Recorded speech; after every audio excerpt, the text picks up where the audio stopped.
आबादी वाले सूबे में जहां पर लगभग प्रति 1 लाख पेशेंट्स अगर टेस्ट किए जाते हैं तो 100 के ऊपर कैंसर पेशेंट्स डायग्नोज होते हैं। माननीय नरेंद्र मोदी जी अपने हर वक्तव्य में कहते हैं कि हम कैंसर मुक्त भारत की ओर बढ़ रहे हैं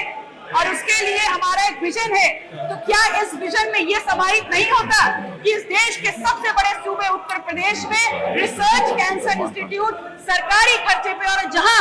लोग जा करके आसानी से अपनी जांच करा सके, रिजल्ट मिल सके और ट्रीटमेंट शुरू करा सके, क्या ऐसे रिसर्च सेंटर की यहाँ आवश्यकता महसूस नहीं होती? आप जो डेटा दे रहे हैं वो केयर यूनिट्स और हॉस्पिटल्स का दे रहे हैं कि रिसर्च सेंटर हमारे पास सिर्फ एक है।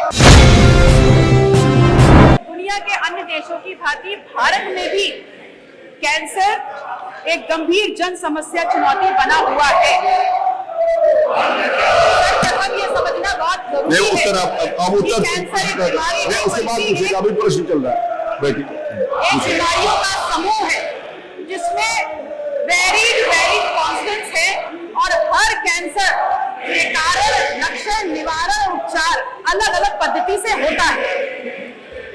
अगर कैंसर के इतने वेरिड ग्रुप को शीघ्र जांच न की जाए और यदि सटीक जांच न की जाए तो उसके बहुत ही ज्यादा साइड इफेक्ट्स नजर हमारे सामने आते हैं। सर्वप्रथम यदि शीघ्र जांच ना हो तो लेटर स्टेजेस पे इस ग्रुप ऑफ डिजीज को क्योर नहीं किया जा सकता, it becomes almost impossible and incurable. दूसरा, यदि सटीक जांच ना हो, अगर सटीक जांच ना हो तो अनावश्यक जो चिकित्सीय प्रक्रियाएं होती है उसके बाद जो उपचार के बाद जो रिजल्ट्स निकलते हैं वो कहीं ना कहीं उनका प्रबंधन, उनका मैनेजमेंट पुनः एक चुनौती बनकर हमारे सामने उभर कर आता है। और ऐसी तमाम समस्याओं का समाधान के लिए विभिन्न प्रकार के अनुसंधान केंद्रों की जरूरत हमको होती है, जहां पर जांच की दर को बढ़ाया जा सके, जहां पर इन ग्रुप्स के जो वैरिड प्रकार के कैंसर होते हैं उनके लिए चिकित्सीय प्रक्रियाओं की इनोवेशंस किया जा सके। इसी बाबत मैंने अपना सवाल पूछा था और जैसी अपेक्षा थी कि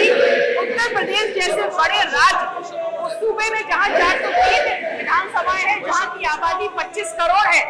वहां पर सरकारी कैंसर रिसर्च इंस्टीट्यूट मात्र एक है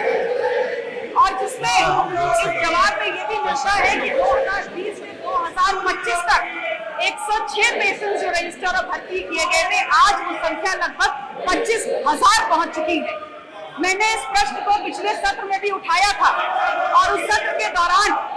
सत्ता पक्ष की तरफ से माननीय सदस्य ने अपना गैर जिम्मेदाराना व्यवहार दिखाते हुए इस गंभीर विषय पर जो जवाब दिया था, मैं उससे संतुष्ट नहीं हूँ और अपेक्षा करती हूँ कि आज जो मेरा सवाल है उस पर इस बात को ध्यान रखते हुए कि सबसे बड़े सूबे 25 करोड़ की आबादी वाले सूबे में जहां पर लगभग प्रति 1 लाख पेशेंट्स अगर टेस्ट किए जाते हैं तो 100 के ऊपर कैंसर पेशेंट्स डायग्नोज होते हैं। इस बात की गंभीरता को समझते हुए कि 25 करोड़ आबादी वाले इस प्रदेश में आज हमारे पास जो एक cancer institute, research cancer institute सरकारी है, उसके ऊपर शीघ्र और सटीक जांच का जो लोड है उसकी वजह से यहाँ डिले होता है रिजल्ट निकल के आए और शायद इसीलिए अगर सरकारी कोष से भी हमको पैसा मिलता है, एक दिया जाता है ट्रीटमेंट के लिए पैसा, वो भी ना काफी होता है, we lose upon the lives. तो मेरा अनुपूरक सवाल माननीय मंत्री जी से विनता है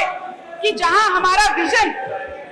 इस बात पे है और इस देश की सरकार, भारतीय जनता पार्टी की सरकार और माननीय नरेंद्र मोदी जी अपने हर वक्तव्य में कहते हैं कि हम कैंसर मुक्त भारत की ओर बढ़ रहे हैं और उसके लिए हमारा एक विजन है, तो क्या इस विजन में ये समाहित नहीं होता कि इस देश के सबसे बड़े सूबे उत्तर प्रदेश में रिसर्च कैंसर इंस्टीट्यूट सरकारी खर्चे पे और जहां लोग जा करके आसानी से अपनी जांच करा सके, रिजल्ट मिल सके और ट्रीटमेंट शुरू करा सके, क्या ऐसे रिसर्च सेंटर की यहाँ आवश्यकता महसूस नहीं होती? क्या जैसे हमने ओडीओपी पे काम किया है, क्या उसी तर्ज पर वन मंडल, वन सरकारी कैंसर रिसर्च इंस्टीट्यूट की स्थापना सरकार करने की मंशा रखती है और यदि रखती है तो उसको कब तक उत्तर प्रदेश के धरातल पर हम कार्य करते हुए देखेंगे और यदि नहीं तो क्यों? अब जो डेटा दे रहे हैं वो केयर यूनिट्स और हॉस्पिटल्स का दे रहे हैं। यही जवाब पिछले सदन में मुझे दिया था, जिसके बाबत मैंने कहा कि इस गंभीर विषय पर बड़ा ही गैर जिम्मेदार जवाब दिया गया, क्योंकि उल्लेखनीय है आपके जवाब में ये है कि रिसर्च सेंटर हमारे पास सिर्फ एक है, जहां पर विविध प्रक्रिया, विविध टेस्ट का इजाद होता है और प्रक्रियाएं बनाई जाती हैं, लेकिन केयर सेंटर्स में उन्हीं ट्रीटमेंट के अनुसार ट्रीटमेंट होता है। जांच और उसकी जो सटीक या पैरामीटर्स उपलब्ध होनी चाहिए उसके बारे में कोई जानकारी नहीं दी जाती। इसीलिए इस प्रश्न के माध्यम से मैंने रिसर्च इंस्टीट्यूट को स्थापित करने की बात की है, हॉस्पिटल्स और केयर यूनिट की बात नहीं की।